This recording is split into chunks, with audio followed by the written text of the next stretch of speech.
history. Look, y'all put y'all faith in presidents like they gon' change this country. Run the league and let y'all play cause y'all gon' make money. Fuck Obama, he ain't come here on cargo slave ship. What the fuck he do for blacks in his administration? I'm waiting, patient like a saint. Black, Hispanic, Native, they hate your ass the same. Paint Christ in they image, paint you as a slave. God ain't all love, scriptures say he hate. African soul niggas, they know we not the same. School to prison pipeline to get you off the streets. Put you in the cell toilet connected to the sink. Molested as a kid, she prostituted as a teen. The byproduct of Martin Luther King dream. They just took the yoke off, my nigga, we ain't free. We living bleak in these wastelands of poverty. If you don't know the truth, then the lies sound promising. Prophecy, gift and the curse. Dylan started killing, they was sitting in church. Black folk forgave him, man, this shit is absurd. You should never love your enemy, that shit ain't gon' work. Yeah, fuck dying on your knees, you better die in glory. Man, I joined the UPK, taught me the art of warring. I took a nigga life like mine to be recognized. I feel that pain every day, it can't be reconciled. Pops banging, my sister a prostitute. My brother got life, and somehow I still found the truth. War ready, no cowards, no excuse. Fuck reparations, you can't banish no open wounds. Blood on the leaves, body swing hung from a noose. I was on a run in Nashville and I found the truth. I called the school, classes being held by the shock on my life.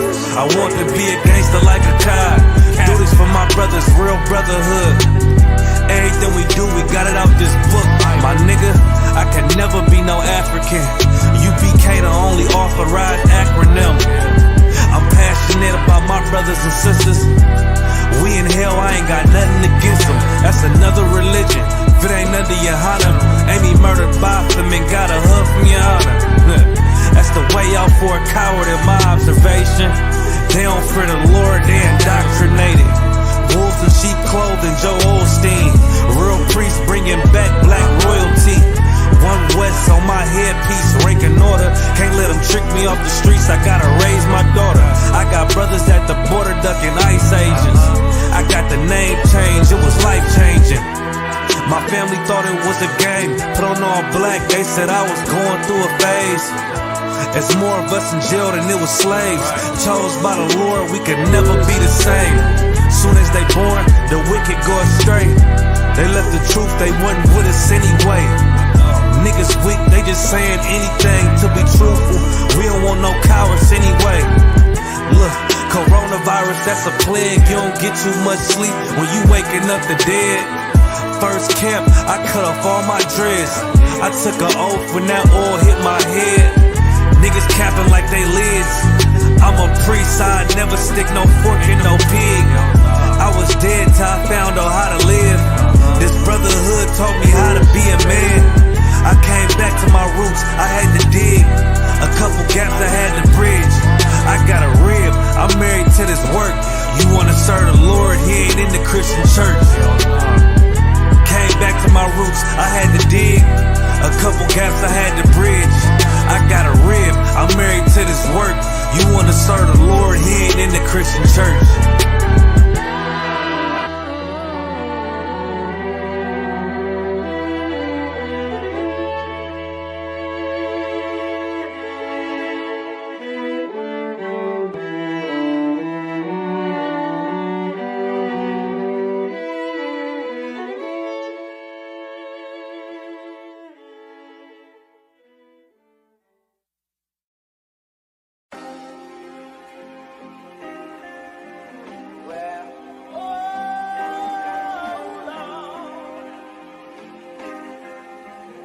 Oh yeah, oh Lord.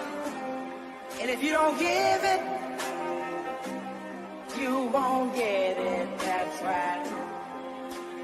I give her all my love. Hey, run that shit up, Chase. I came from the streets to the shy, where wicked and evil collide. If it was illegal, we tried ambition to get us a piece of the pie. Had so many demons inside, was dimming the gleam of my eye, killing my innocence. All of my vision of reading the sign and seeing demise. We've been deprived of basic necessities, that and cocaine, a satanic recipe. Refusing to claim it as destiny, sins of the fatherly children in jeopardy. The family addiction affected me, affliction of prison, the death of me. Not even the thought of my legacy, living in hell, how you hating your pedigree. Been definitely holding the grudge, letting it go cause no hoe is in us. If we don't connect then you know what it was. One West and no cowards is rolling with us. Steps was all in the mud, feeling the pain like salt in the cut. The blessing is all of these lessons, no question we taught them in blood. It's all for the love, yeah. The blessing is all of these lessons, no question we taught them in blood. It's all for the love.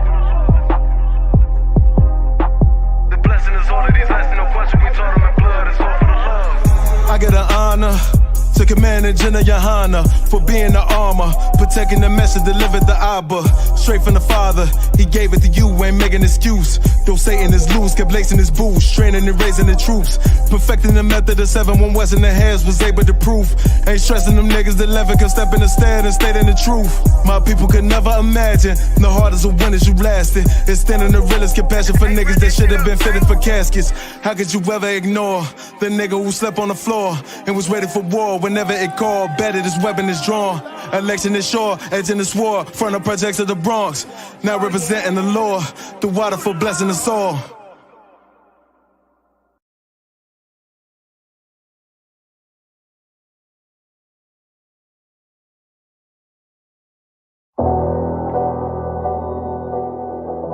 I got you.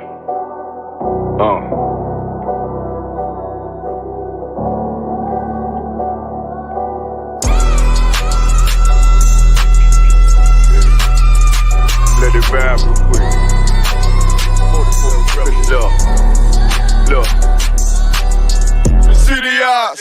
It's time to Bogart. My God, a real nigga. Cause he wasn't no flaw. Posted on the corner like a watchdog. Family secure, got that shot in the closet by the mob ball. Fuck what they heard, tell them it's all true. Be cautious, that foundation voltage and fall through. They gon' fall. Look, I keep this shit 50 times 2. Ain't no more heart in this game, I'm John Q. The colder than the avalanche, way above average. A fiend's taste sweet, told him make me an apple crisp. Left us in the valley full of bones, this where hope found. Java, come on, man. Dark sands get broke down. Riding through Evanston with Mark Quad. Telling me how them crackers turn his childhood to a ghost town. Poker stop, nigga, I lay that game down. I feel his pain, cause nothing is the same now. Let my light shine like heaven through a rain cloud. Glock have a fit like my child, no tangent. Try to warn them niggas, we bear arms like tarantulas. Them other niggas rap, I make anthems. I really see profits under this banner. Made my enemies bow down on camera. Told my design I wanted black and white like a panda. I'm better than that nigga that sunk dirty Diana. Look, I move like a Brazilian, precious cargo. Spirit ancient, but I got a new semi-auto. Wave that bitch around like where's Waldo. Sleep if they won't, I cut through they Z's like I'm Zorro. Hate me for his name, so I gotta keep that steel clutch. Trust me, I'm not what you think. I squeeze till it click like Dorothy when the heels touch. The world got me dumb, I don't feel much. Ride around with Yaradon, just left the state bridge. Looking for a bitch better than Baby's kid. Remember I dropped Quiet Storm, I've been gone never since. Still in the field, fuck them niggas on the fence, yeah.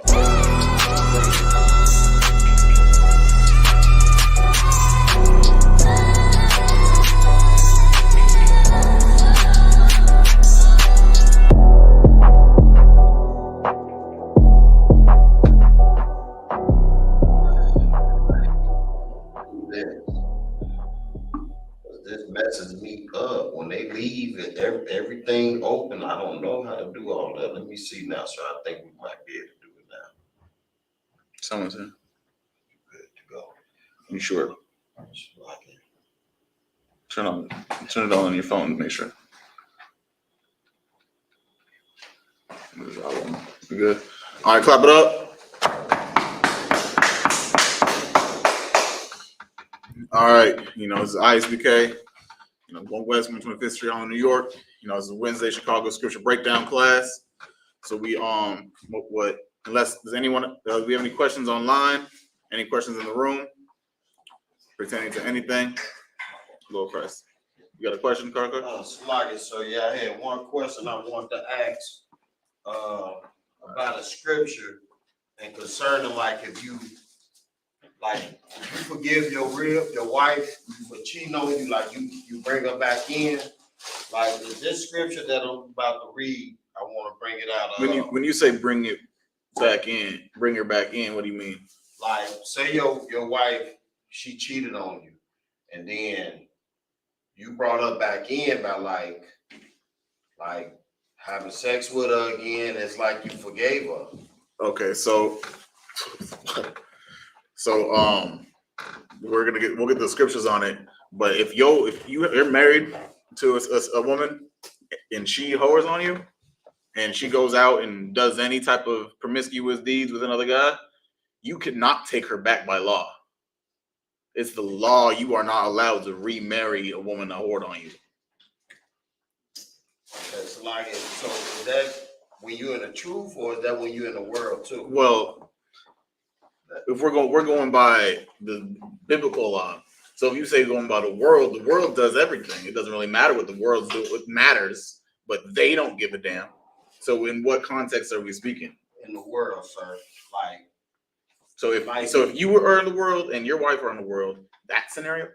Come. Okay, now let's ask your question in that type of light. Come. So that's what I mean. Like if I'm in the world, my wife in the world, she goes out and she whores on me. Mm-hmm. But then after a while, it's like I take her back because I start back dealing with her, right, and things like that.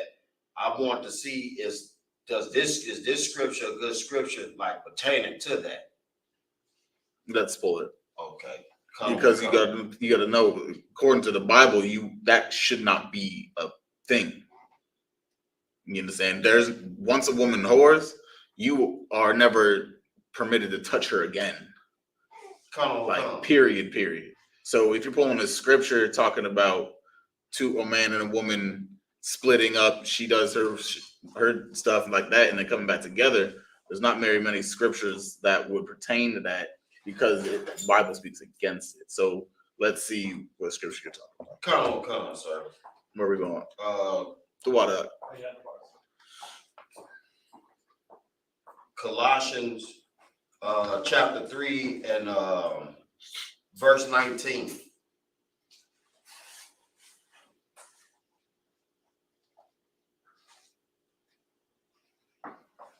All right, go ahead. Come. This is the book of Colossians, chapter 3 and verse 19. Mm-hmm. Husbands, love your wives. Do what? Love your wives. You understand? So this is talking to all men. You understand? Because I want you could also find a precept talking about you can't take back your rib when she hoes. If you could, Baba Shah.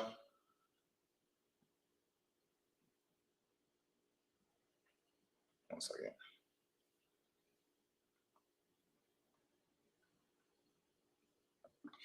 All right, read that from the beginning again. Come. The book of Colossians, chapter 3 and verse 19. Husbands, love your wives. You understand? So you got to understand.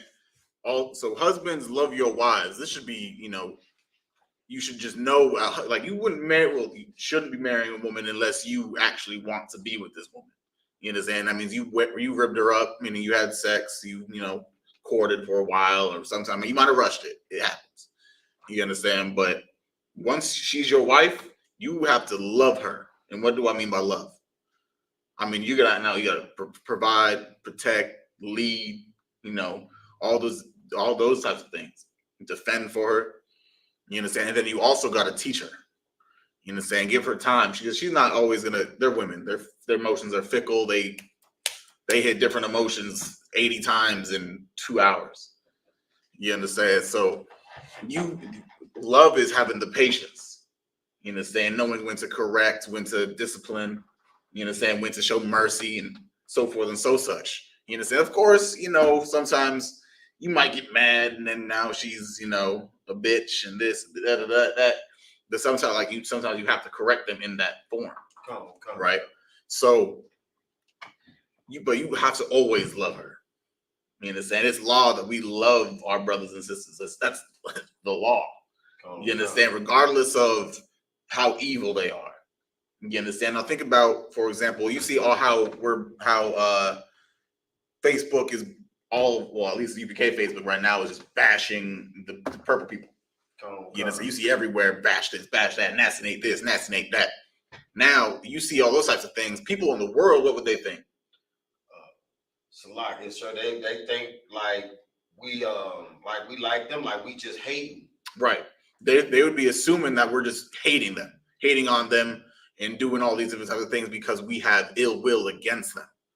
That's false. What we're doing is we're bringing the crimes and showing the world why they are not men of the Lord. You understand? Nasty. He's nasty for the things he has done. We don't hate him. We love them. That's why we talk to them the way we talk to them. You understand? You know how like if a child's doing something wrong and you have to discern how you talk to them. These people don't care about their wickedness. So now I'm not going to talk to you politely. I'm going to disrespect you with the truth. You understand? But if they do something wrong unintentionally or ignorantly, now you come to them, okay, now sit them down as if they were a young child that just accidentally made a mistake. You understand? So we bash on them because they know they're doing wickedness. They know these things. So now we talking to them like that. So when it comes to your wives, that's true love.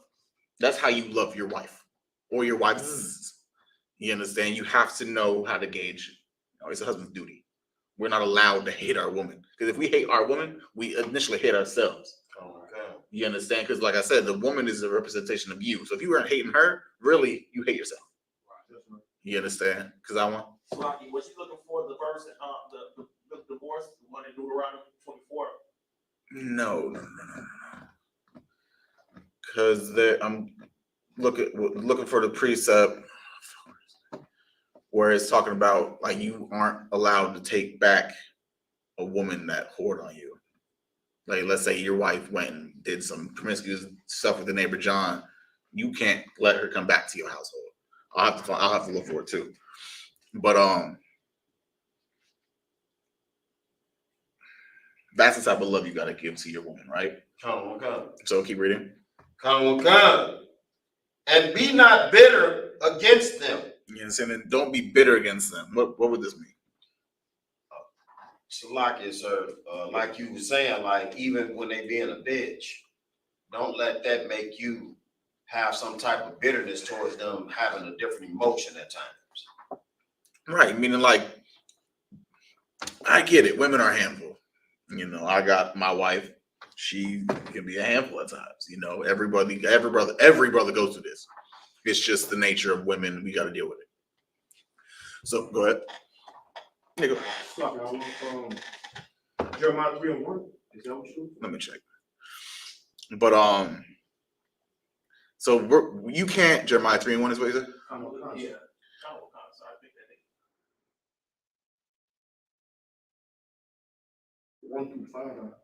I believe this is a chapter. You understand? So you can't be bitter against this woman. I mean, you can't do things out of spite. You understand? Oh, you know, she's hungry. You go out and get food only for yourself. You understand? Like you're just doing unintentional things because you're just always don't want to be around her. You hate her. Like I said, you hate her. You understand? Of course, there's scriptures that talk about a man dealing with a wicked woman. Like, okay, you know, damn, I really don't want to go home today. I have days like that. Like, I don't really want to see this woman, but because I love this woman, I'm not going to treat her harshly just because she's doing something that I don't like. You understand? So in your whole question, Car, I wouldn't necessarily say this is a scripture on that, only due to it not really having the bounds for there's really no context of marriage when it comes to not marriage, cheating and stuff like that. So if we're gonna go over Jeremiah 3:1 to go over all that. All right, let's get it. Jeremiah chapter 3, verse 1. They say, if a man put away his wife and she go from him and become another man's. Say what? And become another man's. You understand? So now this is in this specific scenario we're talking about in verse 1.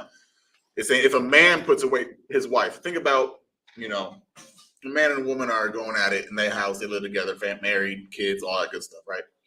They get into it. He kicks the John out. Say, no, get out. We're done. We're done. I don't want to do this no more. You know, that we're thinking about this is the truth, right? It's he couldn't get a tab off of the screen. So if you can do it, go ahead. Someone else read for Kazaiwan? Jeremiah 3:1. Anybody?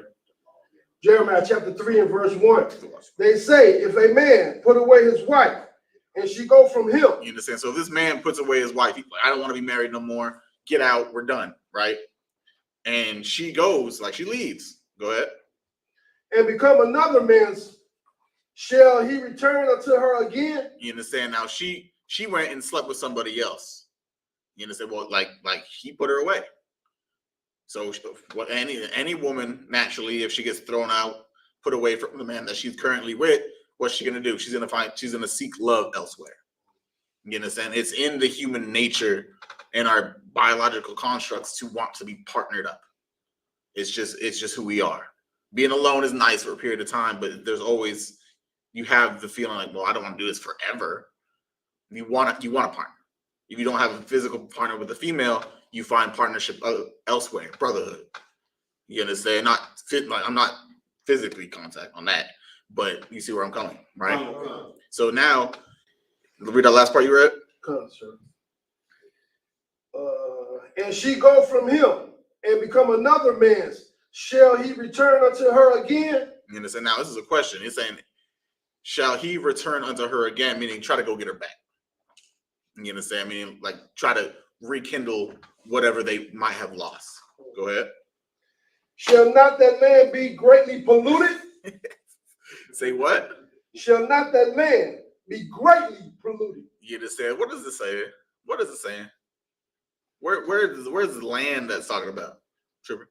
It's like I want, basically meaning that woman is tainted. Right, she's tainted now. You understand? She is bad soil for you. You understand? She's good soil for whoever just got it in, right? Whoever she went to. But for you, that soil's tainted. You can't build a foundation on that type of soil. You understand?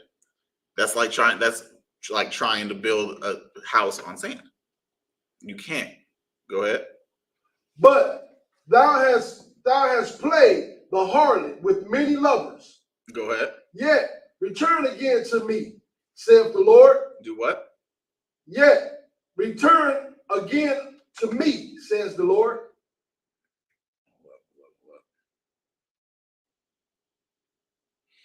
This is a manifold scripture as well, because this also is talking about Israel leaving and coming back as well. You understand? But just for a summary, does that make sense? Right. I get it. Now, let's grab the bill of divorce in Matthew. Not Matthew, the one in the Old Testament. Deuteronomy. So, of course, you have, like I said, Purple People Eaters again. They believe that the bill of divorce still stands tact, right? They believe that if you don't want to be with your wife, y'all could just, write out a documentation and split. Yeah, free of cost, all that good stuff. It's like going and getting like a divorce papers in the oppressor's courtroom. Go ahead. So what? So basically, what you're saying is they say like you got a reel, and you go out and you meet a younger woman. Yeah. You can leave this girl because you got your eyes on this girl. Yeah. Yeah, because remember in their organization they do not believe in multiple wives. So if the marriage isn't working out or you just want something different, all they do is sign a piece of paper and say, here you go, boom, you're single now. Now, then, like I said, this is what they do. Now she can go mess with someone else in their organization. So now she's just basically becoming a homie hopper. If she wanted to leave, she could leave. Get married to another man. It's basically just the Christian church. You understand? But you got the precept? Come on, God, sir. If you could. Deuteronomy chapter 24. Should I start at 1? You said 24, Deuteronomy 24? Yeah, it started from, I believe like 1 through 5. Wow. Yeah.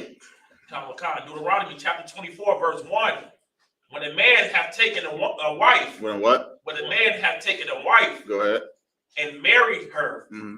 and it come to pass that she find no favor in his eyes. So right now it's talking about, this is the Old Testament. Back in the day. You understand? But back then it was, if a man saw a woman, they courted or whatnot, and they ended up marrying, right? And through time, he just lost. You know how you got the honeymoon phase? Like when you first get with one, it's all hearts and kisses and all these happy emojis and all that. After a while, it becomes, I wouldn't say boring, but more complacent. Right? It peaked. Honeymoon phase peaked. Now there's a plateau. And through that plateau, now there's arguments, you get bumping heads, and just never can get back to that climax of the honeymoon phase. I got some.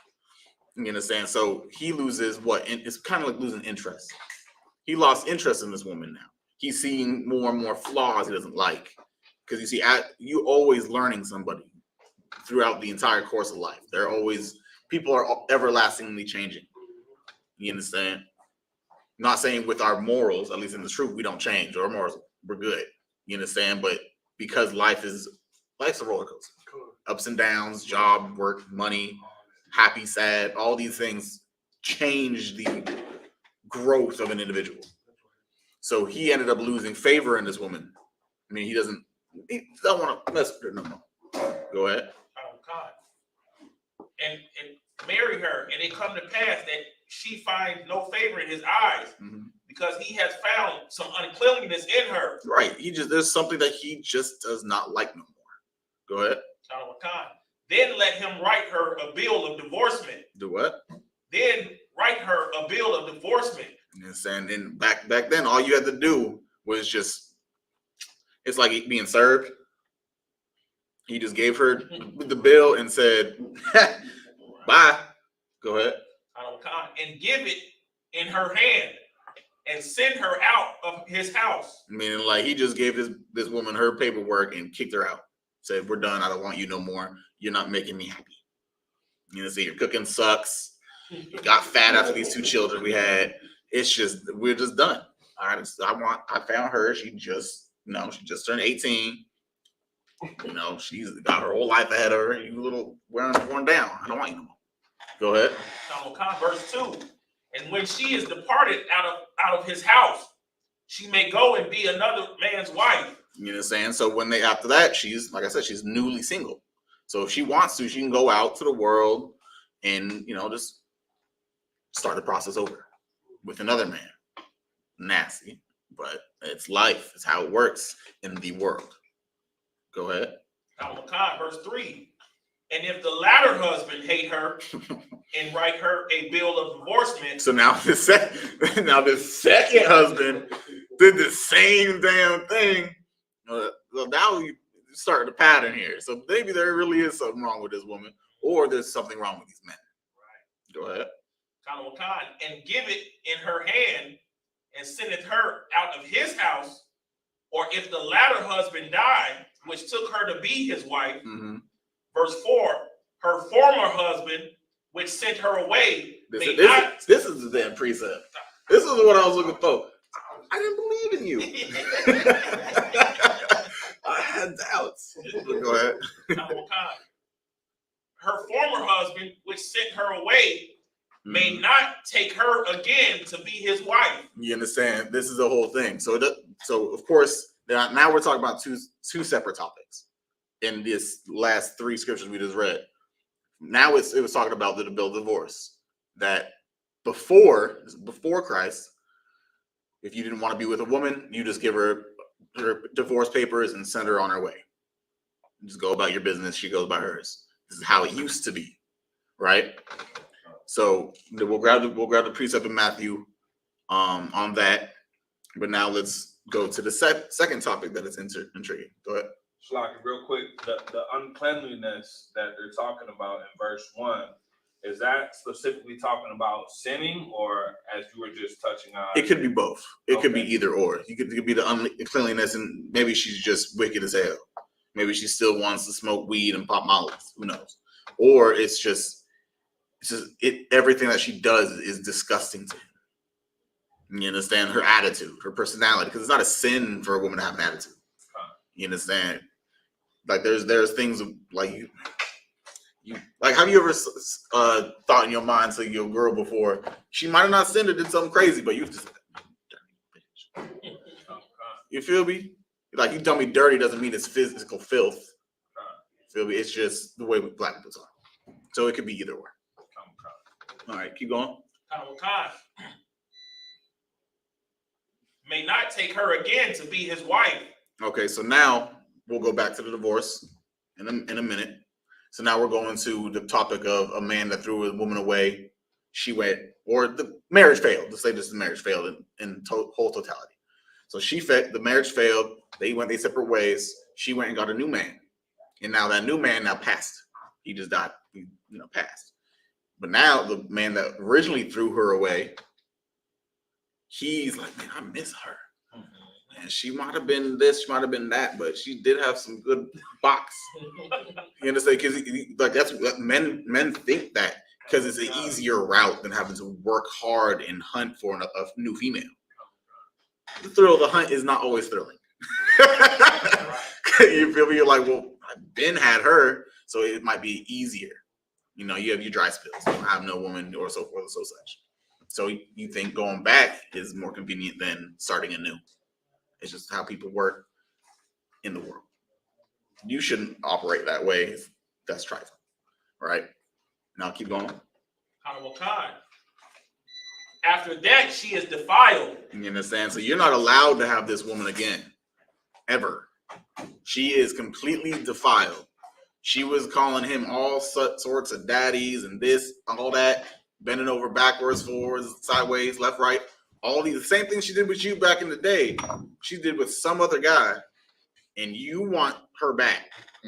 Hell no. Right. She's defiled. That precious woman that used to serve you and make you happy, she's doing that for somebody else. She did it to some other dude. You can never have her again. You understand? That's the thing. That's now it's a forbidden fruit. Right. She looked good. She was good for a period of time for you, but now because someone else had a bite, she's forbidden. Go ahead. For that is an abomination before the Most High. And that's a whole abomination. You like just the thought. Even in the world, like you, of course, it's rare to find like a virgin nowadays. I mean, a virgin, I mean a maiden, a woman that has never been with a man physically. That's rare in today's society. In the kingdom, that's going to be almost every woman you see. You understand? Almost. Of course, there will be marriages and so forth and so such, but every woman that is single, 99.8% of the time, is a virgin. Right?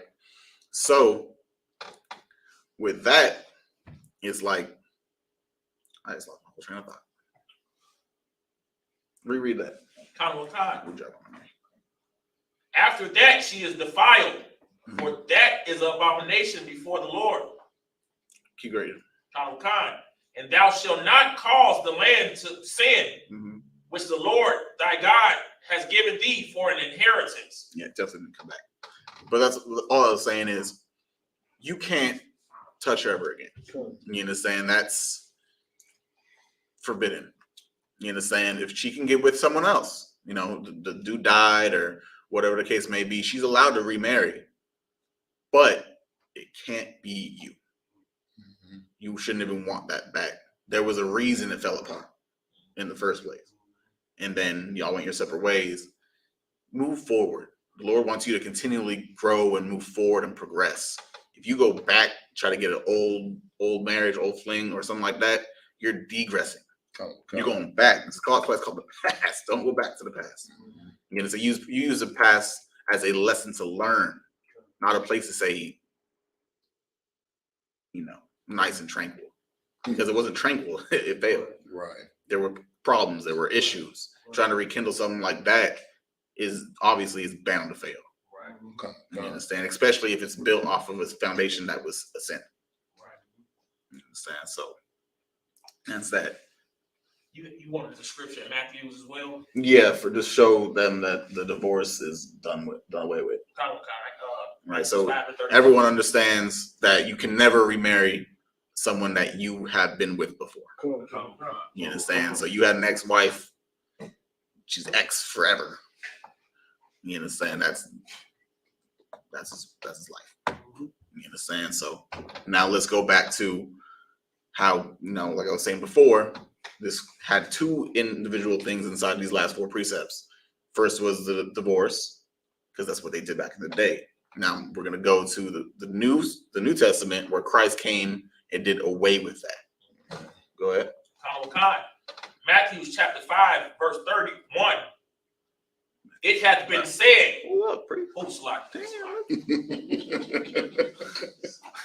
You said what? No, Matthew 5 to 31, sir.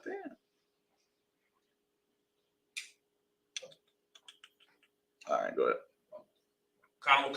Matthew chapter 5, verse 31.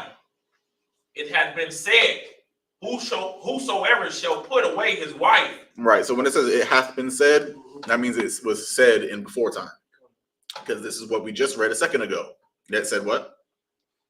Whosoever shall put away his wife, let him give her a writing of divorcement. Right. That's what we just read. That back before, if you didn't want, you know, don't want your woman anymore, just give her her papers. You know, she's been served, and just go about your business. Go ahead. Verse 32. But I say unto you. He said, but means, okay, now Christ, this is Christ, that's why it's in red. He's saying, but I'm going to tell you this. I'm telling you this. Go ahead. That whosoever shall put away his wife. Now, whosoever, meaning any man that ever put away his wife, says, go away, I don't want you no more, and throws away and goes about his business. Go ahead. Saving for the cause of fornication. Saving for what? The cause of fornication. What would this mean? Saving for the cause of fornication, not you. Would it mean serving other gods? You're not wrong. Fornication. What's fornication? Well, I mean, I was taught it meant sex, but I mean, I thought we believed in something different. No, well, fornication would be an unlawful act of sex in this number context, right? So in this context is you have it now. We want a defiled lust. You understand? So you can go, let's say, go be with a dude, or go take another man's wife, or so forth and so such. You understand? Like go sleep with, you know, your little dog or something nasty. Fornication is anything that's against the scriptures. All right. Go ahead. Causeth her to commit adultery. He says what? Causeth her to commit adultery. You understand? Because once you leave this woman, you're forcing her to commit adultery. Because what's she gonna do? Just stay single for the rest of her life? Females aren't meant to be single. They're literally not. That's why the Lord had Eve for Adam. You understand? Women need men, men need women. It's just natural, right? So because he threw her away, and no woman is gonna go through, let's say he threw her away and she's 24 years old. Do you really think she's going to be celibate for the rest of her life until she's 60, 70? In those old times, 800 years old? Right. Okay. Majority of people can't even be celibate for 8 months, 6 months. You understand? That's the whole point. So you make her sin. You force her to sin because women aren't, that's a strength to be single for the rest of your life. How many prophets in the scriptures never took a wife? Like 2, 1, Just Paul? I think it was just Paul. Just Paul. Just Paul. And Christ. And Oh, Christ. Christ. Okay, I want to say two. Come. Yeah, two that never had a wife. That's strength. That's a pure talent that I do not have, nor do I want.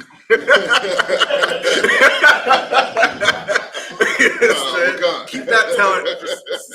Y'all can have that talent. I'm good on that. You understand? So you make her sin because she's not gonna go the rest of her life without being loved and cherished and adored. Women they need those type of emotions. They need that type of, that vibe. You understand? They got that. Look at just Facebook alone. They posting all these pictures for likes because without likes or comments and attract attention, they feel useless. Right.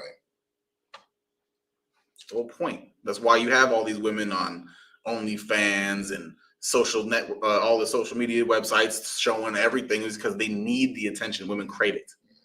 You understand why you go to work 6 days in a row, you go to work, come home, eat, just go straight to sleep. Eventually, what's she gonna do? You're not giving me any attention.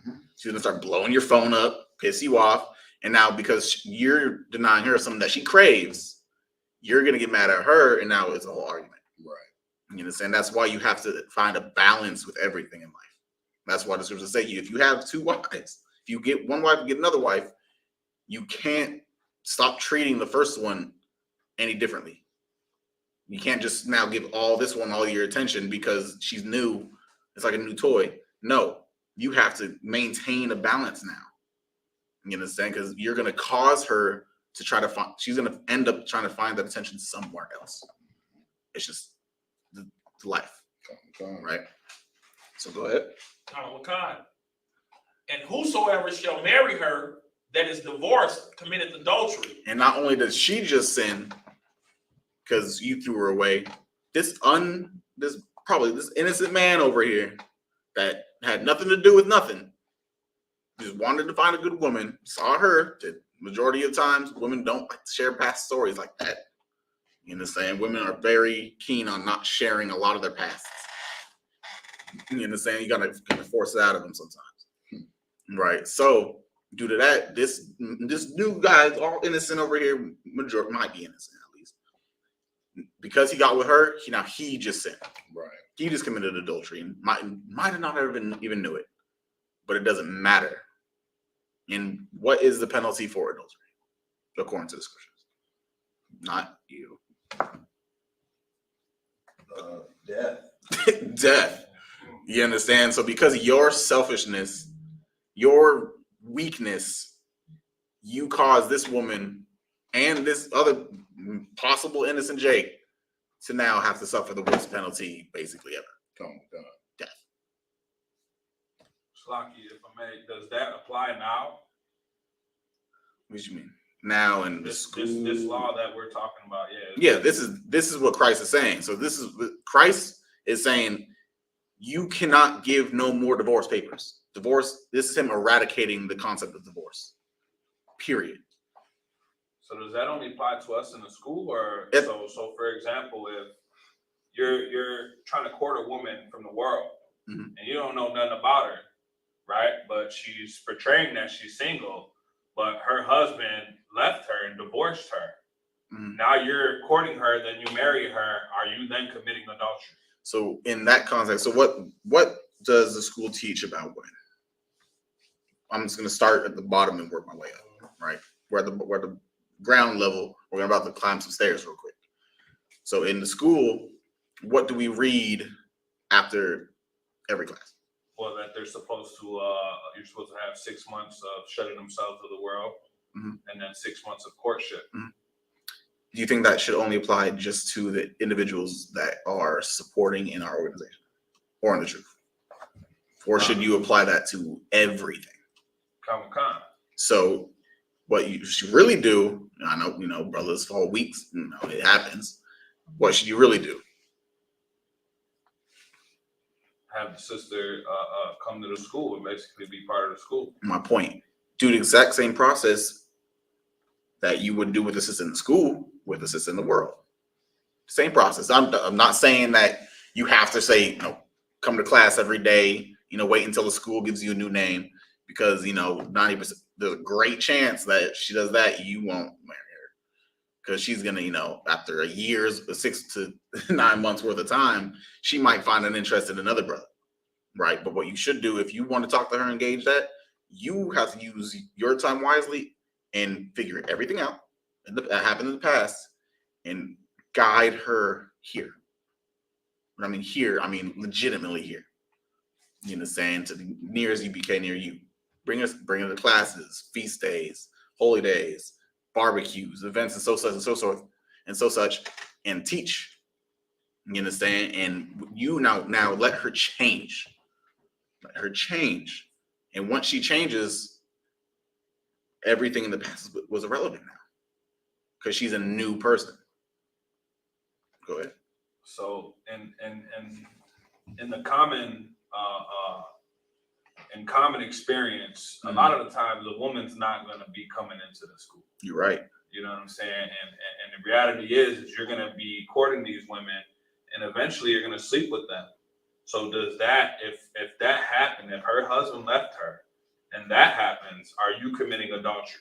So that's why you gotta vex him. You gotta figure out time, this, that, and that. Because you gotta, for example, let's say she was married. When I mean married, I mean not just going around and sleeping with everyone in the world. I mean like a legitimate relationship. If she was in a legitimate relationship, you have to gauge it. So now, let's say it was 4 years since she was with her real relationship. She's like, it's been 4 years since I was with and had someone as a relationship. So in that 4-year time span, what can you 90% of the time assume?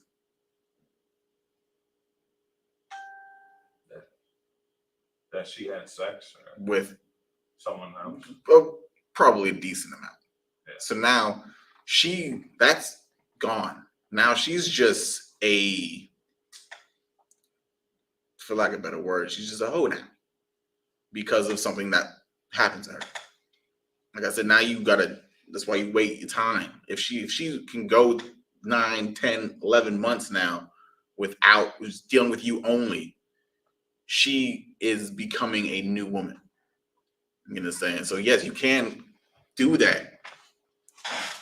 That's what I'm trying to say. But you have to use your wisdom. You can't just go rush into it. You shouldn't go rush into anything, like literally anything, unless you're trying to save your kids from a fire or something like that. But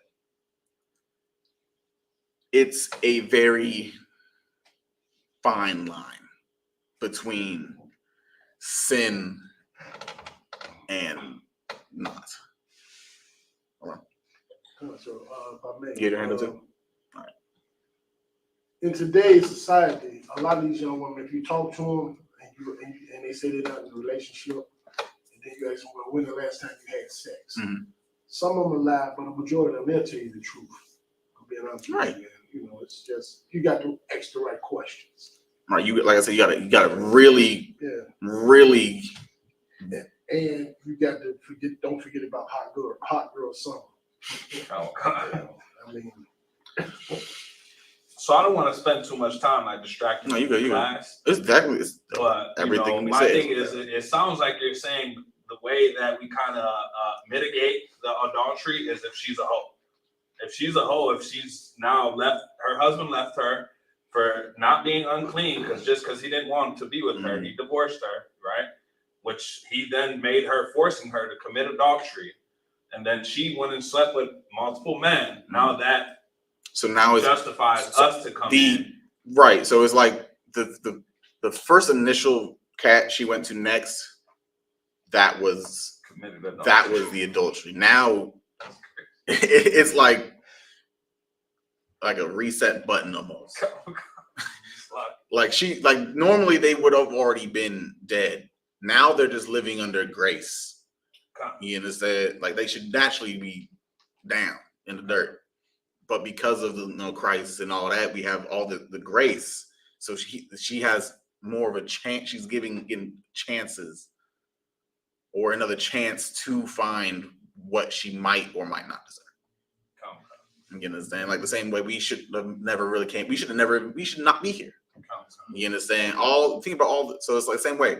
You murder somebody, same way you should be killed. That you should die just right then and there, right? But since you did not die, or you have not been killed, or whatever the case may be, you were just shown mercy to try to live a better life after that. You understand? Because what if this woman is truly trying to be a great woman, and it's the men, it's just the choice of men that is the problem. Now, is she at fault? That's why she's getting mercy. Or it's just, everyone has a time. I can't really speak too much on that, only because, I'm not the one with the plan. Well, I understand that. So, because I want. No, what you just said was what I was gonna say. It's just like the brothers who come from out of the world. We was following the world at one point in time, and when we come in here, we have to be tested. Like, of course, the Lord is gonna test us. He's not gonna just accept us in. He's gonna put us through tests and try to make sure that we really love Him. He's gonna try to kick us out of the school, and that's what we should do with a woman that's like that. You should really test her and make sure that she's really ready to come into a relationship with you and follow the rules and not dress like a whore and all that.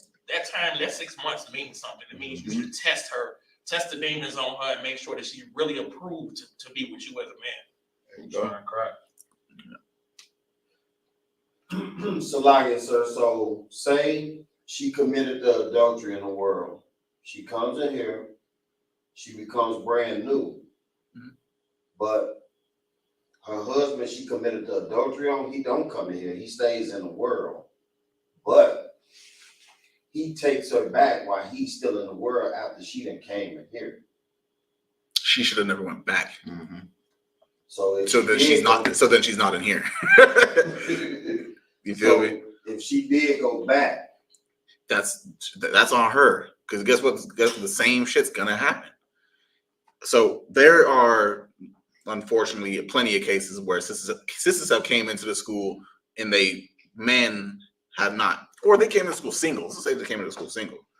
You understand? But they didn't want to wait the time that it's supposed to be for a man and a woman to court in the school and then get married. They got, they burned. They needed some action. So they end up finding something in the world. Oh man, well, I can be in the truth and be married to someone in the world. It's technically not wrong. It's not like you're sinning or anything like that. You can, but you got to think. You're now every day. She's got to deal with legitimately world problems every day. Because remember that man is the head. So she might be the greatest in the world, but now she has to obey and listen to this dude in the world all the time. That's gang banging, tattoos, smoking, drugs, violent, abusive. She's stuck in that. Do you think she's gonna stay? Oh, hell no. So guess what? So she's gonna leave him, but we can't support. As the school stands, we can't support that. We cannot support her leaving him. You understand? If a brother and a sister that are both in the school get to the point where they're physically abusive on each other, what do you think we're gonna say? Hey, go ahead, separate, find new partners. No, y'all separate for a period of time, figure out your internal problems in your own self, but you have to come back to each other. You understand? You can't. There's no justification for men and women to ever technically separate. There's no justification unless it's death. You understand? In the whole vows, when people say that do his part, that should literally be it. It's like, so for the brothers that's in the school, if you don't follow those rules that the generals put in place for the nation, you deserve whatever the hell you get. Right. Period. Right. If you can't wait for the year or the 6 months to the year, and later on this girl because a lot of people could put on a front, you know what I'm saying, for a certain amount of time, but it only could last so long. And all of a sudden, after a year, now you found out this lady is, she disrespectful. She got a big mouth. She like to dress a certain way and all this other stuff. You stuck. So you should have been going to council, whatever the case may be, but you stuck with that. If she a wicked ass witch, but she don't want to leave, that's yours. Right. Like you got to test the person that you're dealing with. Start an argument. Just start one. Just be him. Just because you have to see how she gonna react. Because you don't want to just marry her and then find out after the fact. Find out like you might, start an argument and she turned out to be like Christian on rock and hit you with a Hennessy bottle. Yeah, that doesn't sound fun. So you got like start, poke the bear, and see how it turns out. If I could too, also, like you got to like test. Time tells all things. You understand? That's why we wait so long. Let her get the knowledge, at least in the school. Let her get the knowledge first. Change, get her name. After that, now quarter. But you got to be. Of course, you got to ask for permission. But of course, there have been times where brothers and sisters have fallen short of protocol. It happens, unfortunately. And you want to know the crazy thing is those ones fail. Oh God. Craziest thing is that because they did not do a lot of time and just figure it out themselves, they were just too hungry in their sexual desires. The relationship ended up failing. You understand? Sister left, no more in the school, so forth and so such. It's like you should not do that because maybe she might just not been the one. Right. You understand? Or the second or the third or whatever the case may be. But you have to be wise. Scriptures say what about the history or what the Bible is used for? Well, it's for our learning. There are stories that I'm saying right now that are in the scriptures everywhere. You understand? So that's all I'm saying. You got to be smart with the decisions you make. That's why we have legitimate protocol. Everything you do in here, you should do out there. You know what I'm saying? That's why I don't even have or create friendships outside of this organization. Because you might have a friend in the world, cool, fine, dandy. You in their car, they got a pound of weed in the trunk. They get pulled over. Now you are accessory to a crime just because you deal with someone that's not about the life that you're about. You gotta be smart with it. Like, of course, at work, cool, chit chat, all that, fine. You might even, have people that you have similar interests in, but I'm not gonna go out with you. I'm not. You want to go to the club? I'm straight. Well, that's just me. I don't go to the club with y'all. But you see where I'm going? You just gotta be smart with it because people in the world create worldly problems. And if you are in that problem now, it's a judgment call. What are we gonna do with you? You just say you got locked up because this or this or that. It's like, well, damn. Should we just let him get the time? Get him out? Is he gonna do it again? Be smart. I'm not saying you can't have worldly friends. I'm not saying you can't.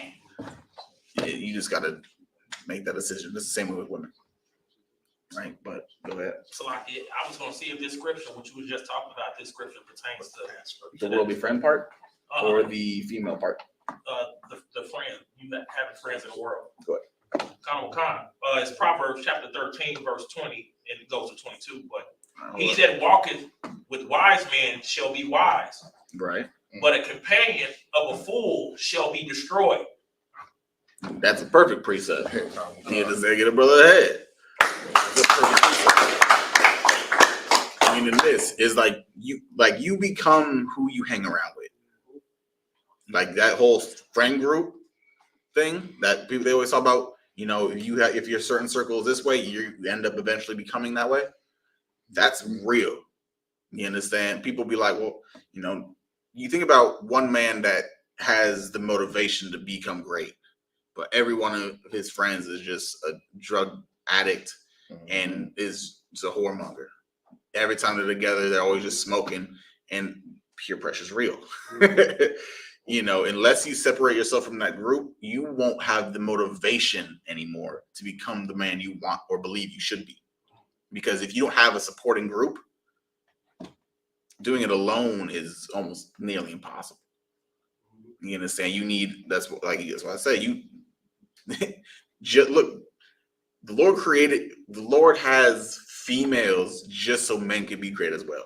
Like he created females, the whole gender, to help men become great on this earth, to help us become great, because we can't do the entire workload, or we should not have to do the entire workload. You understand? That's the whole point. So your friend group is very important. That's why I said I don't have worldly friends. There's one that I actually text. It's only because we both love anime. That's it. and the thing is that we don't see each other in person. Like I met him at the job. We worked for 3 years together. You know exactly what I'm talking about. Yeah. So the only time we ever communicate, and we never even call each other, it's just text. We'll send some anime memes, or did you see this episode? That's it. But we never see each other in person. That's as far as I'm willing to go, and he understands that, and he likes what we do. Like he asks me questions, and I teach him. So it's like I'm trying to guide him in the right direction, and he loves the knowledge. He said he spreads everything he can spread the same way you troopers did when you heard the truth the first time. You want to talk to your friends, your family, everybody in the world. That's basically our relationship. And it all started off because of a similar interest. Right? So that's as far as I'm willing to go. You guys, like I said, you want to go clubbing with people in the world and all this and all that, have fun with that. If I make, no, you can say that.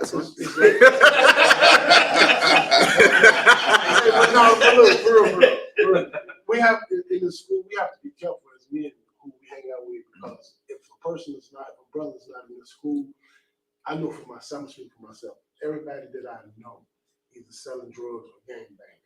And if you're hanging around that, you're guilty by association. Mm-hmm. If somebody come up and blow up the block, you think they give a damn? You talking about you in the ass you became? You know what I'm saying? You got to be very careful with that type of stuff. You know what I'm saying? And you have to start really, as you stay in the school and turn past, like Uncle Mike said, you have to start shedding so-called friends. Mm-hmm. You have to be very careful with that, because you're not a part of the world no more. Right. Precept. Grab Deuteronomy 6 and 16. So like you said, when you get no, actually Matthew 4 and 7. It's easier. You got a question online? Is it off topic? Not necessarily. All right, let's get the precept, then I'll give you a question. Oh, God. So what was the first one? You said Deuteronomy? No, we're not. We're just going to use Matthew 4 and 7. It's the book of Matthew, chapter 4 and verse 7. Yahweh said unto him, this is Christ. Of course, the context is almost basically irrelevant. It's just heed this word. Go ahead. It is written again. It's written again. I mean, this has been written plenty of times throughout the scriptures. That's why I was going to grab Deuteronomy. But I like this one because Christ said it. Go ahead. Thou shalt not tempt the Lord thy God. Thou shalt what? Not tempt the Lord thy God. And don't tempt the Lord is what I'm talking about, what Ram was saying. Like, you think you over here on O Block, hanging out with your old friends you grew up with. In the truth, they on O Block, and you know where O Block's at. You're in Chicago. Right. You understand? Think about all the enemies the brothers out over on that block had. Mm-hmm. Like, there's always gun violence, death all the time. But you want to keep going to JoJo crib, hanging out with the peeps. Well, now don't blame the Lord if you get caught up in a situation, right? Because you made a bad judgment call. Mm-hmm. So that's tempting the Lord. What you just putting yourself. Like, think about, you get pulled over for whatever the case may be. The first words out of your mouth, you start cussing out the cop. Is that smart? The scripture that he pulled was about wisdom. You gotta use wisdom. I'm not saying you can't do these things, but is it smart to do so when you know what happens in these scenarios? Mm-hmm. You understand? It's just a typical case of wrong place, wrong time. Right. But sometimes wrong place, wrong times ends you in a place you are going to be in for a long time, right, called prison. Right. You understand? You got to be wise. I'm not saying you can't. I will never. You understand? I will never do that. Last time I even went to like a party with anyone in the world was when I was a officer of 50. So 10 years ago. legitimately 10 years ago. I'm honest. It was just me and DeBar. We're back all the way back in Oregon. That's how I know it was 10 years ago. 10 years ago, him and I used to have these, one of our wives she was, just well known. I'm not going to say why, but when we went to house parties, and, that was the only time, but it got more dangerous, and the crazy thing was in a college town. It's not like it was in O Block. It was a college town where it's known for just parties and laid back, this and that. But things started escalating in manners they normally should not. And we're like, okay, well, maybe this is the wisest thing to do. So we just basically entirely separated ourselves from events and scenarios like that. With y'all is different. But people in the world, why risk it just for 3 hours of pleasure when then you end up with 25 years of misery? I'm straight. You understand? Just run it through your mind. You can make a decision yourselves. You're grown. But is it that important? Family's family. I'm not saying, just like I'm talking about legitimate family. Because like I said, I'm a little different. I cast away my entire family. All of them. I'm talking, except my little brother and my mom. The rest of my family was basically is basically just spiritually dead to me. I don't talk to none of them by choice. You understand? Unfortunately, my brother's gone, but it's just me and my mom, my aunt, my grandma, my cousins and nephews. I don't deal with none of them. Why? For what? For them to be the same ones that betray Christ? They're gonna betray me one day. Right. Okay. Why am I gonna deal with that? Like I said, that's just me. I'm just I could forsake things pretty quickly. Y'all, everyone has a talent. I said Paul had the talent to never be with a woman. It's good for him. I have the talent to cast off whatever I want to cast off without any type of feeling about it. So on that subject, I got a question. So are we supposed to take care of the elderly, like your grandmother or something like that? You know what I'm saying? Shouldn't you be going to check up on her and making sure she's okay? Well, to give you a rundown, the only side of my grandparents, my grandma and grandpa that I know are from my mom's side. My mom's a devil. So it's like, I don't really care because they're heathen. And then my grandpa's gone. But at the end of the day, it's like they don't, at the time and age they are and I was or am, they're not to that age they need help or assistance. They live decent.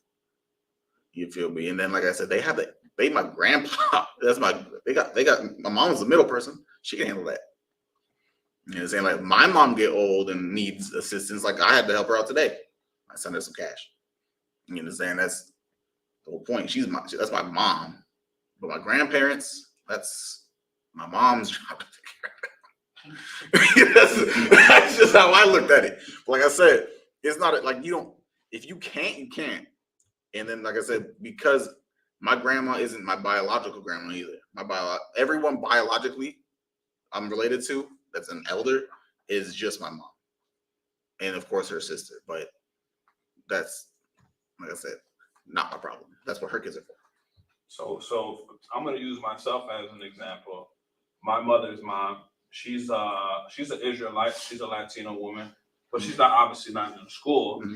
And I make it my duty to go and check up on her and help her. She lives by herself.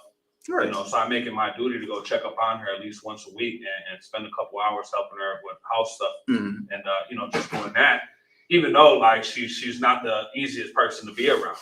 She has her ways, her worldly ways. I can understand that. And that's what I'm just trying to understand. Am I right in feeling that I have a duty to take care of her? You are. You're definitely right. For example, on the slim possibility she can even change to come to school. Right? My circumstances are massively different only because the only side of the family I know now, because my brother's gone, they're all heathens. You understand? What am I gonna try to help save them? You feel me? Like they like I said, they live it good. My mom can handle that. They have all the privilege in literally the world to handle whatever they gotta handle. I'm in a more of a janitor situation than them. And I'm young. Well, I'm running out of young. You understand? So it's a beautiful thing. Yes. The circumstances, do what you can for your family, but just remember what Christ said about family. You understand? The blood through your veins and the biologicalness that you have with your family members does not make them legitimate family, because they will turn. You want to know why? Because when I first came in, this is a history lesson for y'all about a little bit about my past. Like I said, my mom's a heathen. She's white. I'm gonna press it. When I first came into the school, she turned on me quick. I mean, like, I told her what I believed, and so forth and so such. She came out and said, for my case, I can't say it. I don't know if I can say it on the internet, but she said, she's like, know what? I don't care what you do. You're nothing but a no good Nigger. That's my mother. That was my mom. Yeah, I was 19. Yeah, 19. So, like I said, family will turn. Family will fight for the world more than they'll fight for you. Of course, now she's good. It took, like 8 months of not talking to her eldest son, but for her to come back. Now she's put more money into the school than a good amount of brothers and sisters in the school. And so my mom support us. She's watched our classes, learned, I teach and shit and so forth and so such. And she like, damn, everything you say is facts. She's like, I really don't like my own race. She hates her own race, people, because she understands the evil they've done on the earth. So whenever I need funds for an event or some mom, that's when she had money, and now she broke. But that's the whole point. She's put at least $70K into this school since I was 19. You understand? So it's like she supports it. She'd kiss y'all boots if I asked her to. She even told me she would rather be, if she could, if Christ and the Lord spare her, she'd be my slave. I said, you could just do laundry. You did it for 18 years. Might as well do it for the rest of your life. That's exactly what I said, because I want knows I'd say it. My aunt knows I would say it. Hey, it takes off a duty off my wife, doesn't it? Maybe you're making our lives easier. That's what I'm saying. The fact. Yes, but yes, it's beautiful what you're doing. Keep doing it. You understand? Our circumstances are just a little different, but I just don't believe in it, family as much as most. Like I said, I'm pretty good with not taking things to heart. In my experience since I've been in the school, and it ain't been over a few years, the Isupk, the Chicago Brothers have been more of a family to me than my blood family. It's like my children, my son, my daughter. It's like once they saw that, okay, I didn't know nothing about the truth. So right. I raised them up the way I was raised. Right. The holidays and all that. Once I told them I was cutting all that off, they somewhat cut me off. They think I'm crazy, or they don't agree with what you're saying and all that stuff, man. So you got to gird yourself up and get ready for stuff like that, because a lot of your family, and they'll sit back and wait to watch to see if you're sincere about what you're saying. Right. But a lot of your family will turn on you, man, seriously. Or if not turn on you, just fade away from it. So I'm living this truth. And they a lot, because when you go telling people they can't celebrate Christmas, or you shouldn't be celebrating Thanksgiving and all that, and the first thing they're gonna say, well, I do it for the kids, whatever the case may be. But you'll find that less and less and less you'll start hearing. The longer you stay in this truth, for me, the less I hear from my family.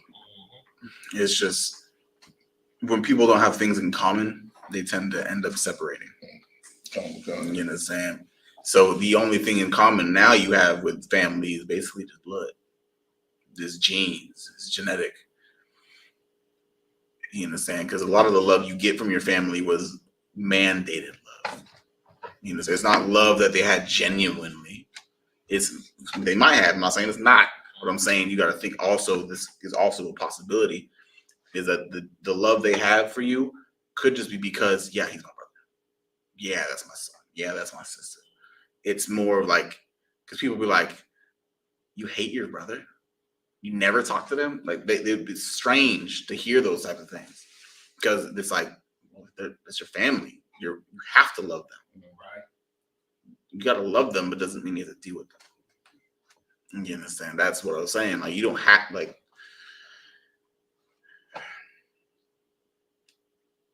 I love my family to death. When I mean my family, I'm really just talking about my little brother. Well, me and my little brother and my mom. You understand? I would do anything except sin for those two. You understand? Now it's just one. But if my mom needed me to pay the rest of her mortgage off of her house, for example, even if she don't have one, I'd do what I could. You understand? But if you ask for the money first, I'll give it to y'all because you are more important than my mother. That's what I'm saying. Like, scriptures say everywhere, I'm not going to pull the precept, you have to be willing to lose everything. Your mom, dad, brother, sister, cattle, wife, all that good stuff for the Lord. You understand? And I've literally lost everything already once or more than once. So losing, for example, before I quit my other job, I told my other boss, you understand? I told him, he was like, why? I said, because what you got to understand in life is you have more things in life that you will lose than gain. Life is more consistent with loss than it is with gaining. You understand? The life we live in society we live in now, you lose more. You understand? You lose money, you lose jobs, you lose friends, you lose spouses, you lose everything. You should be more accustomed to losing than you are to success. And that's just reality. Is that even in the truth, the truth is it's like an amplifier to what I just said. Right. You have to get used to losing things, because once you're used to losing things, it won't take as much time to bounce back. Think about it. Like John Muhammad says, he's like, I expect Satan to be there. He said, I go around every day and say, Satan's about to do something. He had a whole class about this. He said, don't think it's strange when Satan comes and turns your whole world upside down. Right. As a man or woman in this truth, expect it. And because you expect things to go wrong all the time, you're well prepared. Right. Your bounce back's fast. You feel my point? Like, I expected to be fired from my last job. Mm-hmm. So I just found a new job and quit. Find out they shut down for 2 months. So I would have been, if I did not do what I did at the time, it's like I beat Satan to the punch. So I found a new job literally the week before, and started the same week when the job went on a layoff. 2 months without pay is a lot of damn time. You understand? So you have to expect downfall. Don't be complacent. Keep hustling, keep grinding, find ways to do what you can do outside. Like, have a contingency plan for all scenarios. You lose your car, have a contingency plan. You lose your job, have backup. Things of that nature. Like, I have a whole backup when it comes to my vehicle. I totaled one car, I did not have a plan, and I came out massively to have this ugly ass truck I got out there.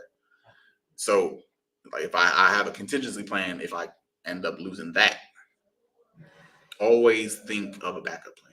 Plan Bs are important. Damn, if you have a plan C, have a plan C. You feel me? It's expect loss. Don't expect success. Work for success. Thrive for success. Don't expect it. You know what I'm saying? That's what I'm saying. We still got this question over here. If I could. Yeah, I was thinking that the entire time, but I was feeling myself. This look like a sister in the world, so I just want to make sure that we do right. that question. So everyone understands the whole topic about tempting the Lord, right? Because that's basically where the foundation of that was. It's your judgment call. Y'all have you're grown. You have the full totality. Do what you got to do. You want to go kick it, world, all that, handle it. But expect something to go wrong. It might not, but expect it. It's like, so, and a question. So tempting the Lord, it's like if you go out and your rib decides she want a plate of lobster and shrimp and all that stuff, she wants you to buy it. That's like denial, right? Deny her. Right. Exactly. Deny that. Because now what are you doing if you do that? I'm sorry. You are basically you enabling her to sin. You supporting sin. So, Supporting sin. Yeah. You understand? Yeah. No. I just throw that out there. Yeah. I'm just saying this. Like I said, for me as well. When I'm with my mom, she's a heathen. She don't live by our guidelines. I do not let her eat nothing unlawful when I'm around her. You cannot eat that in front of me. I'll go home. And when I mean home, it's $800 to go to where my mom stay. Driving or flying is going to cost me about $800 either way. When I'm with her, I will literally leave if she tries to do something that I do not support. Not you. Oh, you want a baconator? Hell no. We're gonna find somewhere else to go. But I'll leave you here. Find an Uber home. I'm that type. I'm that type. Like you have to have a strong sense of honor. You understand? Like if you gonna sin, you are not gonna sin nowhere near my presence. Like my wife now, when I met her 3 years ago, she was smoking all the time. I said, "Don't smoke in this house." And this is her house. Don't smoke in your crib. She tried to go. I told her, I'll go home. And that's like a 50-minute drive. I'll go home right hell now. It doesn't matter what time of day. She tried to smoke a blunt at like 2 a.m. She lit that joint. I said, bye. I grabbed all my things, all of it. The dresser. Of course, it was an easy portable dresser. But my dresser, my shoes, my clothes, everything. I put it all in a hamper and went home. Didn't go back for 2 weeks. You are not going to sin in my presence. No one I love will sin in my presence. Now you won't see me because you love the sin more than you love me. That's how you gotta be. That's how you should be. Like, if you're separated from your kid's mom and your kids are visiting you and they're teenagers, and you catch them doing, let's say, something gay or homosexual, you catch that, kick them out, send them to mom's house. You have to have that type of integrity. Nothing you do will be. I'll forsake my kids quick if they be like that in general, but that's what I'm saying. You got to have that type of integrity. And if you want to learn about integrity, there's Officer 1000 Adama is over there in Rockford. His camp topic every week for like 5 years was integrity. He'll help you understand. So I'm gonna drop that. Been ignoring this in person. Salaki, if I may, this is Angela Nuno. Is our past forgotten once we come into the school and get a Hebrew name? Do we start over as a new person? Grab the precepts. I got one, sir. Salaki. Oh, yeah, well, you had time. Yeah. Go ahead. I'm a wise man. So. I'm sorry. 2 Corinthians 5:17. That's the whole shedding yourself of the world. Those are the precepts you should be finding. You said 2 Corinthians 5:17, sir.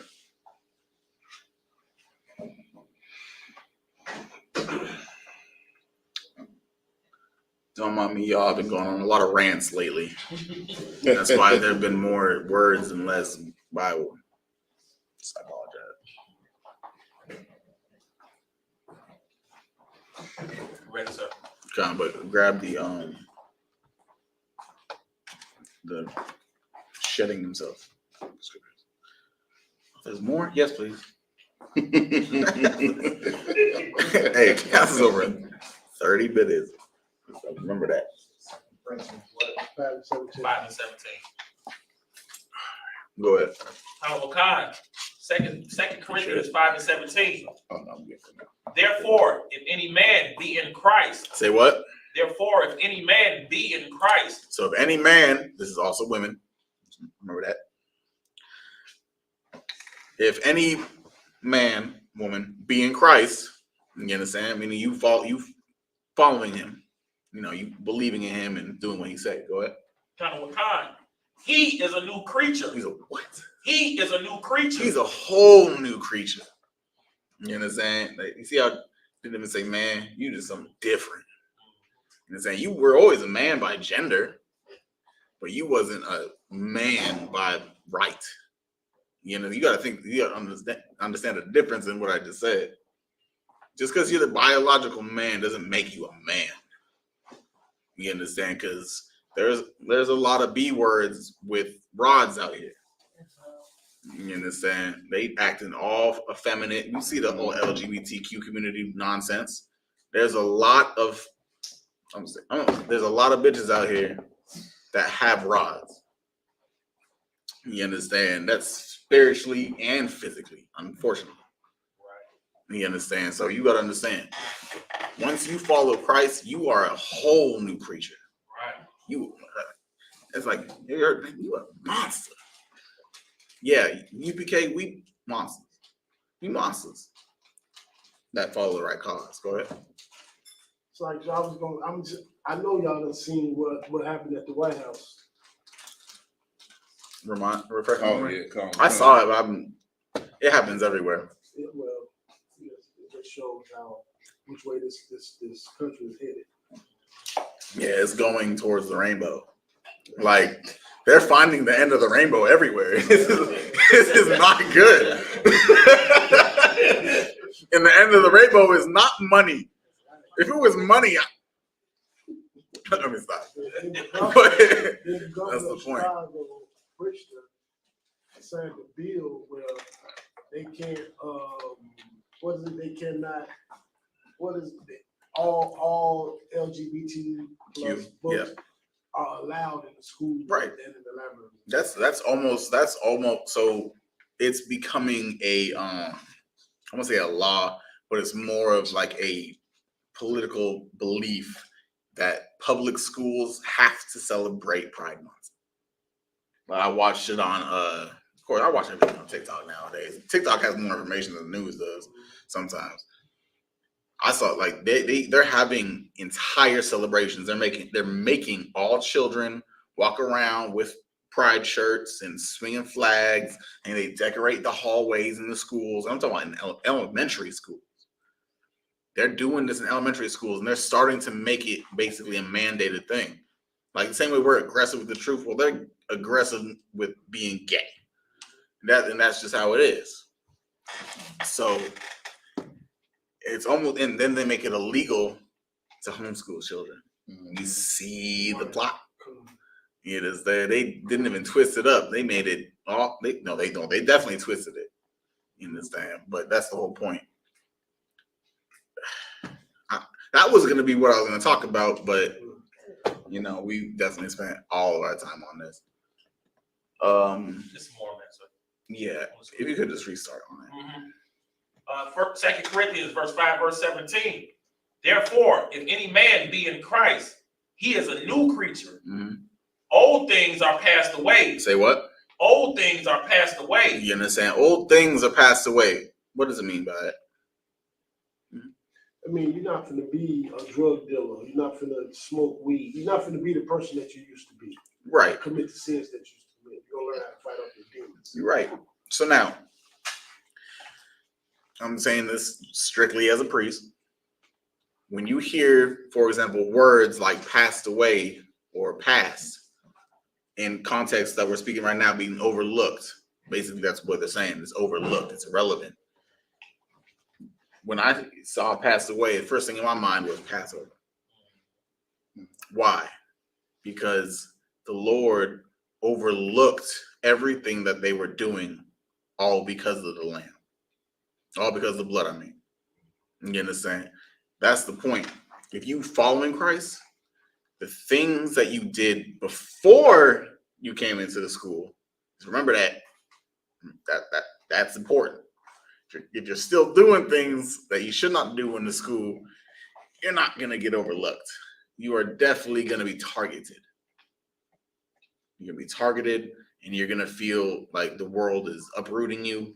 And it's true. The Lord is about to uproot you and throw you away if you're continuously sinning in this organization behind closed doors. You understand? That's the whole point. Everyone fights their demons. Yeah, you might be weak every now and then, but we don't allow weakness. You understand? We catch you doing what you're doing, expect to go be, probably wearing purple next year.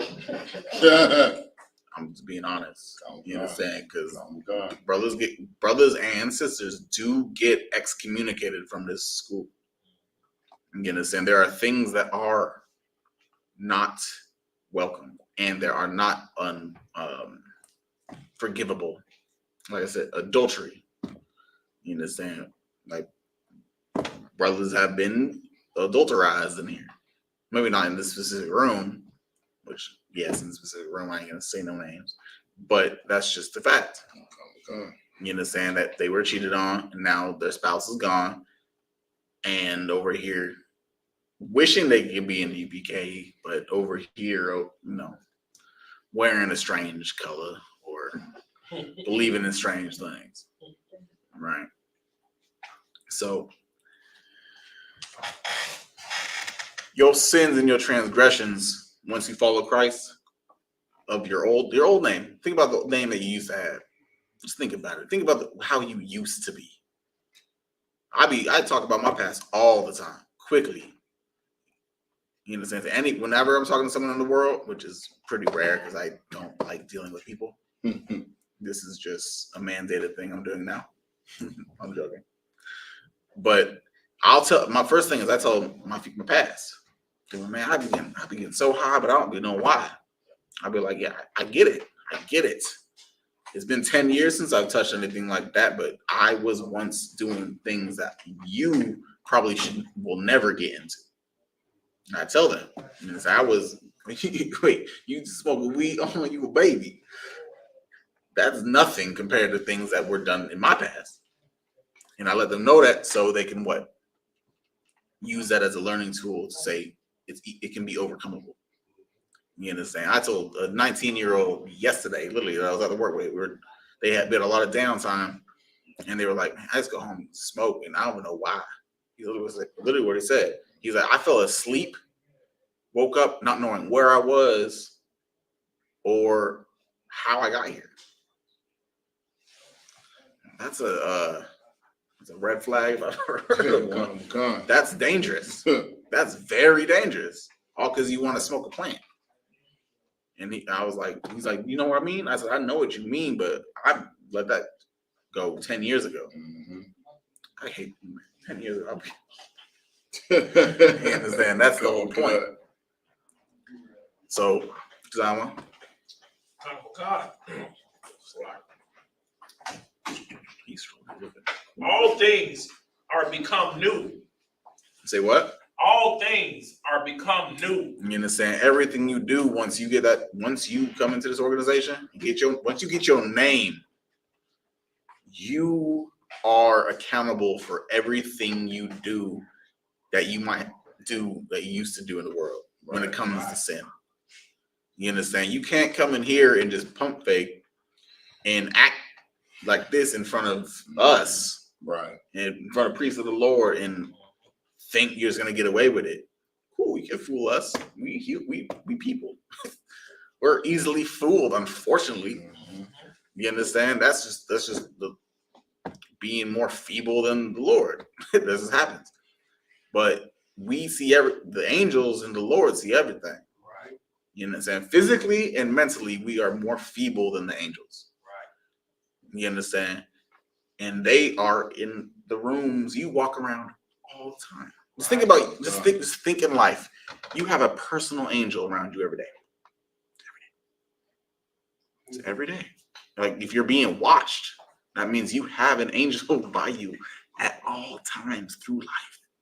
You sleep in your bed, you're not alone. Right. You're not alone. It sounds creepy, but you're not alone.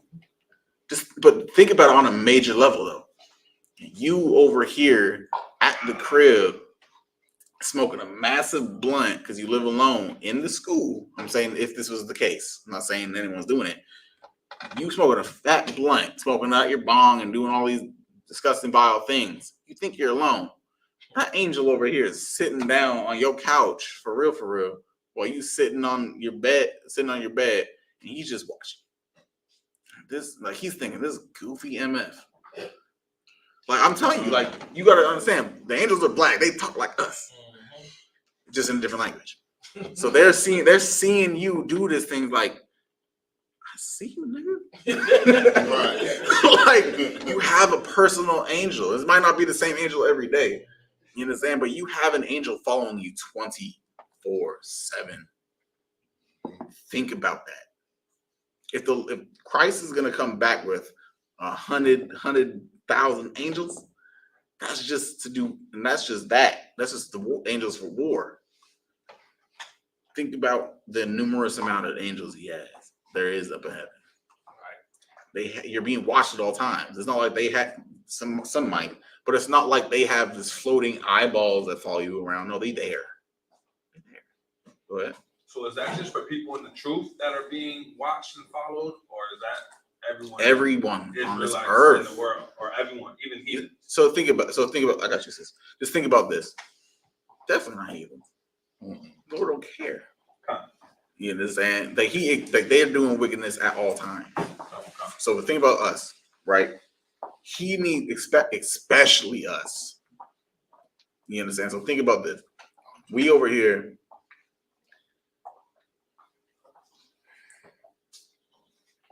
Let me rephrase these words, right?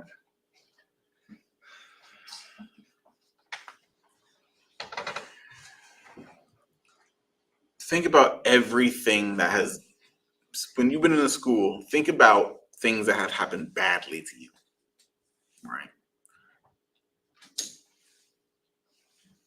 That means the angel that was, overseeing you in particular, let it happen. He watched it. Meaning that he got an order, said, basically, so Satan is higher ranking than angels. He has a higher rank. He has a lot more authority and responsibilities because he basically governs the wickedness on earth, right? So he's over here. He gave the angel, let him get hit by a car. He's not going to die. He's not going to die. Let him get hit by this car because he did this. You get hit by a car, the angel over here just like, all right, yes, sir. Come. You get hit by a car, now you in jail. I'm not in jail. You're in the hospital. You get fixed, you get treated, and all that good stuff because he had mercy. Because the Lord was so benevolent. Now you come back out, and instead of thinking like, well, maybe I was living, I got you. Imagine you think instead of thinking, well, maybe I've been just living the wrong way. I need to change the way I act. You go back and do the same nonsense you've been doing. Now, what do you think is going to happen next time? Do you think you crossing a crosswalk and this truck has its brakes? No. You got hit by a regular sedan or a Prius. Next time might be a semi-truck. So you got to understand, like, when things happen badly to you, it means something. Either you're being tested or you messed up. Those are the only two options you have. The only two options. Why? How do I know that? Because Job was doing everything perfectly, and his life came to not like hell. Job's life turned to hell abruptly, did it not? Everyone knows the story of Job. And he was the Lord's favorite. He said, this man right here is the SHIT. And guess what happened to him? He lost everything. So don't think that you're just above being messed with or your life being hindered. I got you. You understand? That's the whole point. So you got to understand that you're being watched at all times. You can fool us, cool. Congratulations, you fooled the person with the exact same anatomy and everything that you are. Good for you. You're not going to fool the angels or the Lord. So if you, instead of just hiding your wickedness, just leave. Just get gone. And there's a Purple Panther party over here, and they doing their thing. They good. No, they wearing the entire school is wearing dresses, men and women alike. And you know, they do little suspect dances that we have all seen on Facebook. Dance real zesty. That was a different type of dance, and he was awful at the whole neck shit. I can't do it. I don't dance. He was doing this, and his entire body was shifted. Then he went to the body. Then it all shifted again. Like, bruh. Like, no. What he did was he did this to his hairline. That he got all nice and trim. He like got the sweat off of it. You sweating because you heavy, sinning, and gay. Come. Let me stop because I can. He's trying to be Beyonce. It was different. I have seen that video in like 7 different alternate scenarios. Brothers are amazing with this. You get to say yes. I see the time. I see you. I see all. I'm like an angel. Oh wait. I am one. So my name is. I'm sorry, y'all. I'm enjoying myself. So, yes, you had your hand up. It's a precept. No, I'm bad with names right now. Yeah, there you go. According to what you're saying about Satan, about that he had, does that mean that when he took the angels with him? So he got more rank, or that's what I'm asking. That's what I would like to know. So think about an angelic scenario. So as the scriptures are, I've got a precept where it says that we follow the same as it is in there. It's in the you don't gotta get it. Okay. The same way we read how we read the Lord's Prayer all the time, right? In it has a specific verse that says, "As it is in heaven," or "As it is in earth, it is in heaven." Yeah, either one. That's exactly how it is. There is rank and order as well in heaven. So think about there's an angel of 500 up in heaven. They just don't have a number, but just think about there are angels that have rank over other angels. So Satan, yes, Satan is one of the Lord's favorite. Why? Because the angel is Satan is willing to be the bad guy for the sake of the Lord. Think about good guy, bad guy. Christ is the good guy. Satan's the bad guy. Think about that. It's exactly how it is. And the Lord lets Satan be who he's meant to be to see if they are going to follow bad cop or are they going to follow good cop. Are you corrupt or are you righteous? You understand? That's the whole totality up in the fourth dimension of heaven. You understand? So yes, Satan does have angels that do report to him. That's why I said there has to be some type of structure in heaven, or it would just all be confusion. You understand? The Lord is a man of order. The Lord is a man of order. So yes, Satan has other angels that take orders and do the bidding that he gave them to do.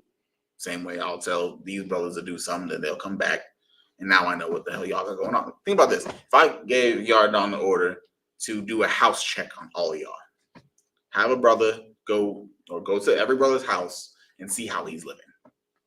He's going to get it done. You understand? And then guess what? I'm going to know. That's exactly how the Lord is with the angels. You understand? Go check this brother. So how's this brother doing? So forth and so such. You understand? It's exactly nothing different. You understand? Except, they are in whole totality perfect. You understand? Hopefully you don't fall short. None of us have fallen short. Because I don't know what y'all got doing in your personal lives. I'm not going to probe you like that in any way. You understand? I'm not like, if you get caught doing something, then you get caught doing something. If you don't, but you are doing something, there is a day that will happen real soon that will tell whether or not you were us or not. I don't got to work super hard to make sure you on your P's and Q's. Either you be on your P's and Q's or you just die with the pearl people. It's like, sir, if I may. I can't remember the precept. I think it's in Apocrypha where it say that we should expect to be tempted even though you're in this truth, don't think your life all of a sudden just gonna be a bed of roses. We're gonna be tempted. No, you're right. I can tell you my life got 10 times harder after I came here. You know what I'm saying? It got harder. When I mean harder, I mean a lot more responsibilities. I have to do more. I am a lot less. I can't be carefree and just do whatever I want. I have to live by a certain guideline, a code. Christianity, you don't got to live by nothing. You just do what you do, live how you live, and be happy and free. But really, you not happy, nor are you free, but you think you are. I'd rather just know I'm not free and then just create my own happiness rather than a false happiness. You understand? So you're right. You're definitely right. So like I said, in the school, you're held to a different standard. At the end of the day, just own up to who you are. Just own it. Stop if you're pump faking. Just be honest with yourself. Like, there's no point in lying. There's no point. What are you? Cool, you milking off the UPK for a period of time. You getting funds, resources. You're being treated like a great, a family member. Okay. But in, let's say, when Christ comes back in probably within, I can't say 20 years. Like 20 years seems like a stretch to the mug when it comes to when Christ comes back. I don't know when he's coming back, but the way things are going, I might not see 50 in America. You understand? Yeah, I pray so. So it's like, just leave now. Like, there are other organizations that will take care of you in gayness. There are. So just go over to them. Don't waste our time. We got better things to do than to dance and make mockery and fools of ourselves. Oh my God. All right. So I had you on the precept. Oh God. Do you mind calling me? We still have counsel now, right? Come on, sir. 4 more minutes. Go ahead. Comic-Con, it's the book of Matthew, chapter 6. Get the prepare, if you could, on the computer, the telegram for counsel. Go ahead. It's the book of Matthew, chapter 6, and verse 10. Thy kingdom come, thy will be done in earth as it is in heaven. Damn, my bad. I didn't get to that question, did I? All right, read it real quick. No, you did. You did, sir. Comic-Con. Bet. All right. Comic-Con. That's just. All right. That's the answer to you, Kaya. You understand? The exact way is the same way it is we're on Earth is the same way it is up there. That's why I said you're never technically alone, ever. Mm-hmm. Just thinking about, like I said, I told them earlier, I don't know if you're listening to that. Yeah. Y'all got your angel. Or angels, whatever the case would be. You understand? So,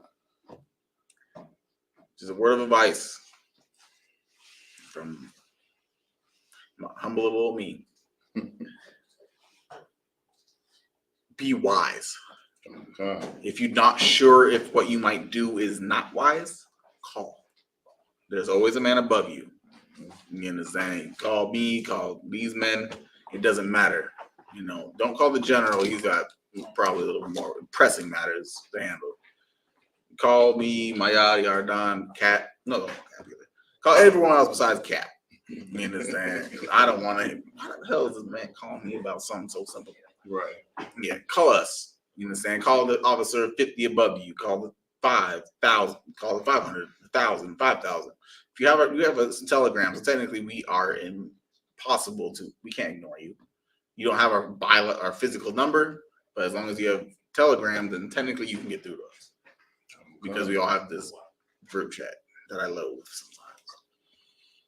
You understand? So ask questions, call people, don't make rash judgments. Patience is a virtue. That's one of the wisest things I learned, and I still lack patience sometimes. It's hard. Life's hard. So patience is the greatest thing you can have. If you're angry and you're about to do something stupid, or rash, call and see if it's a good idea. Because mistakes happen more often in anger and in depression more than anything else. If you're sad and depressed, you make goofy decisions. If you're angry and upset, you make goofy decisions. So unless you're able to basically find a place of zen and calmness, you might mess up something that is unnecessarily needed. You feel me? So that's all it is. Meditate on the scriptures. Focus on what you learn in classes. Focus on what you learn from all the times you've been around other Akim. Men above you, under you, because you can learn from men under you all the time too. You understand? Yardon has like 1,800 more times patience than I do. I would learn from this man all the time. Why? Because he's been on the earth longer. He's been through a lot more things no offense. He's been through things that I have not been through. So I listen to things that he's got going on, even though he's under me in rank, but does not mean he's under me in all types of knowledge. Knowledge is a vague term. Understand that. You understand? There's all different types of knowledge. I don't have a lot of knowledge, but I have knowledge that counts, which is the scriptures. You understand? But I don't have his because I haven't been on earth. I haven't experienced a lot.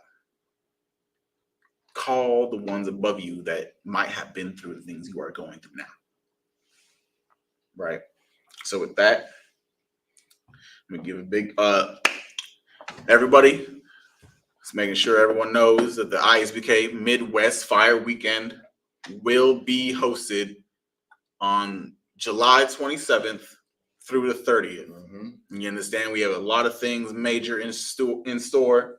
We're going to try to make it so no other school, no other place, no New York, Texas, LA, none of these other junks, y'all ain't gonna beat us this year. It's not a competition, but we gonna set the mark.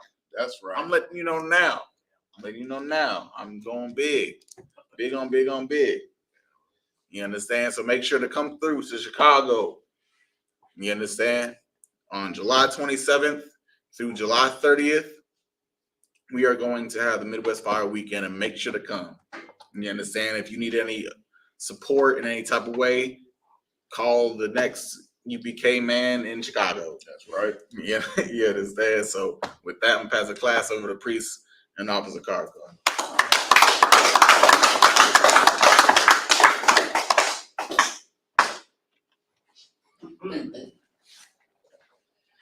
These are the Isupk security announcements. We are the Isupk, started out on 1 West 125th Street, Harlem, New York.